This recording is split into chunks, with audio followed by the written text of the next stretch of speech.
This is Autoline Daily, the show dedicated to enthusiasts of the global automotive industry. It's day 35 of the UAW strike, and it's all quiet on the labor front. No major developments to report, though Ford did lay off another 150 workers at an axle plant. But even though there is a lull in the action, stay tuned. You never know what UAW President Shawn Fain could do next. And that's going to be one of the topics on Autoline After Hours later today. We'll have labor expert Bob Chiaravelli, who has great insight into how this strike is developing and how it could end up. Meanwhile, there is big news from Tesla, which reported its third quarter earnings yesterday. And while analysts expected lower revenue and profits, the numbers were still a bit of a shock. Tesla actually sold 27% more vehicles in the quarter compared to a year ago, and total revenue came to $23 billion, which was up 9% from last year. But net profits came in at only $1.8 billion, down 44% from a year ago, and Tesla's operating margin was only 7.6%, a massive drop from the 17.2% it had last year. Obviously, price cuts and planned production downtime really took their toll, and the stock price fell almost 7% on the news. But we always learn a lot when Elon Musk conducts an earnings call with Wall Street analysts, and here are some of the highlights we picked up on. Elon really played down expectations for the Cybertruck. He emphasized how complicated it is to build and predicted it will take up to 18 months before it reaches volume production and becomes cash flow positive. Quote, "We dug our own grave with Cybertruck," he told analysts. He said the Cybertruck will not hit full-line speed until 2025, but he also said it's our best product ever and pointed out it has 1 million reservations. Elon also said he's deeply worried that high interest rates are making cars less affordable and admitted that Tesla has started to advertise more, something that he used to brag that they never had to do. Tesla is still going ahead with the plant in Mexico, but Elon says it's not going to go flat out and will watch the world economic situation and interest rates to decide how fast or slow it will go. But it wasn't all negative. Production of 4680 battery cells in Texas were up 40% in just the last quarter. That's largely thanks to cutting scrap by 40%. And cells in the Cybertruck have 10% more energy density than the ones in the Model Y. The company continues to make impressive gains in cost reduction. The average cost of a Tesla is $37,500. Which is about $2,000 less than it was at the beginning of the quarter, and despite all that planned factory downtime. So, it wasn't a good quarter for Tesla, but it wasn't the end of the world either. Now we'll have to see how and if the company can get back to its impressive growth rate and its industry best margins.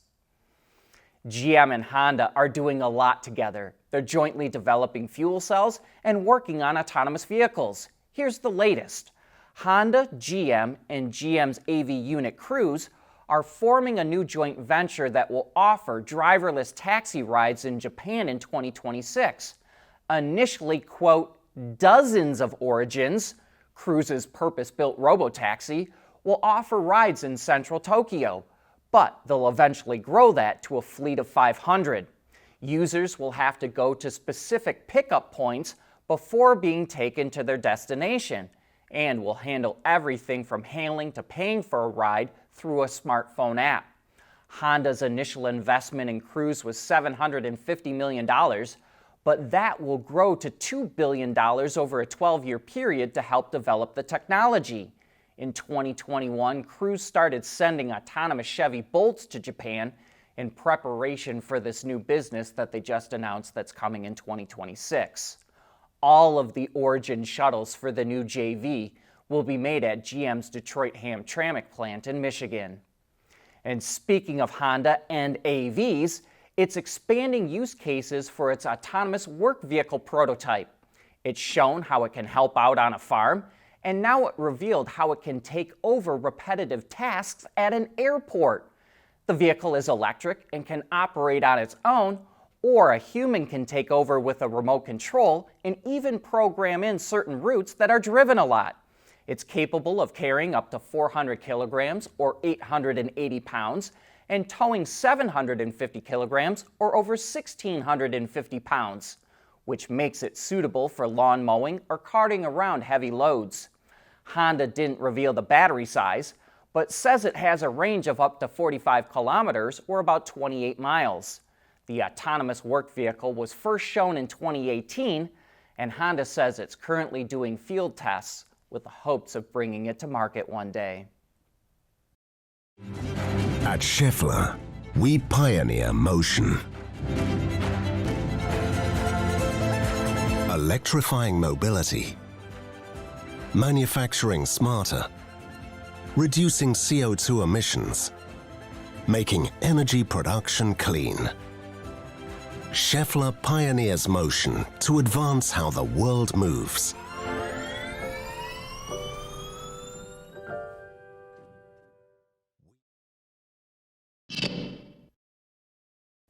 One casualty of the UAW strike could be GM's EV timeline. It's delaying production of the Chevy Silverado EV at its Orion plant in Michigan by a year. The truck was scheduled to go into production late next year, but now it won't start rolling down the line until late 2025. GM is delaying production to, quote, better manage capital investment while aligning with EV demand. Here's our translation. This strike is costing us a lot, and we're not as optimistic as we were before on how many people will buy an EV. The Orion plant also builds the Chevy Bolt, but that's going out of production at the end of this year, meaning the plant could be idled for 2 years. The Silverado EV is also built at GM's Hamtramck plant in Michigan. Currently, they only make the work truck version, but the retail version starts later this year. GM isn't the only one thinking that EV mania is cooling off. Hyundai cut the lease price of the Ioniq 5 and 6 in the US by $50 a month. So, an Ioniq 6 is now $299 a month, and the Ioniq 5 is $349 per month for 36-month leases. But this also means that the Ioniq 6 is now $44 a month cheaper than leasing a Tesla Model 3. And even the rich are not as keen on EVs as they were just a while ago. EV startup Lucid only delivered 1,457 Air sedans in the third quarter, just slightly ahead of the 1,404 it delivered in the previous quarter. However, production slipped to 1,550 vehicles in Q3, down from the 2,173 units it built in Q2.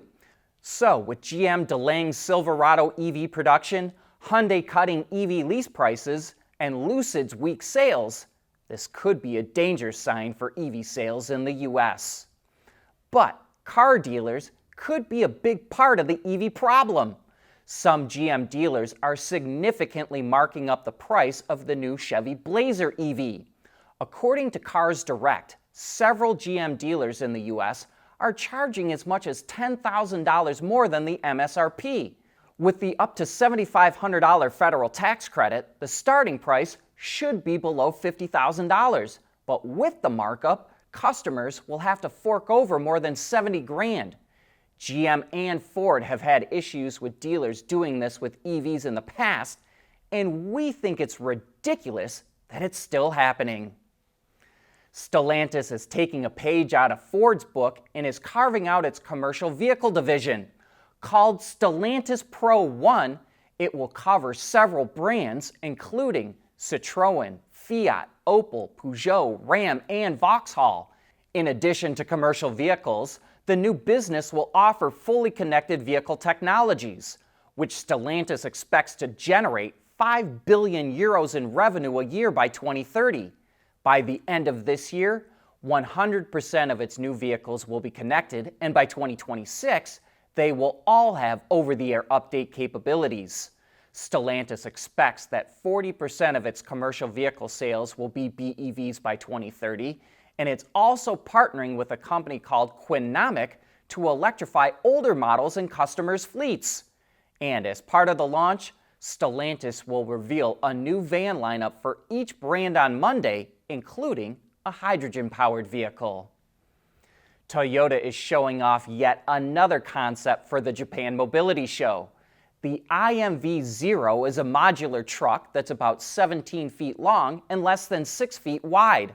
Toyota doesn't say what kind of powertrain it has, but it shows how it can be modified for a number of applications, from a food truck to an ambulance, and even an extra cab on the back to expand its 2-seat passenger capacity.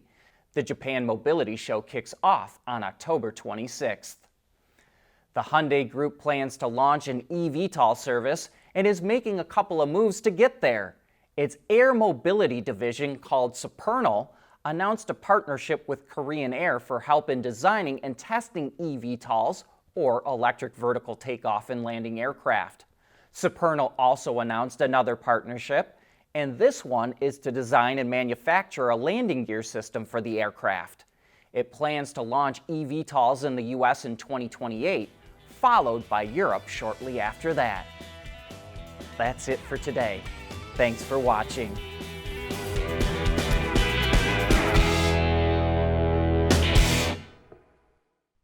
Autoline Daily is brought to you by Bridgestone, solutions for your journey.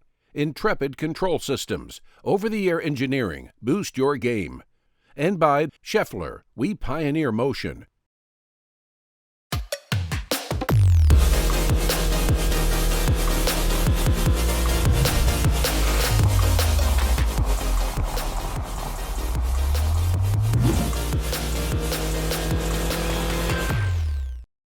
We want to know what drives your testing. OTA, connected car, diagnostics, remote testing. Intrepid Control Systems is here to help you work from anywhere. Intrepid Control Systems, driven by your data.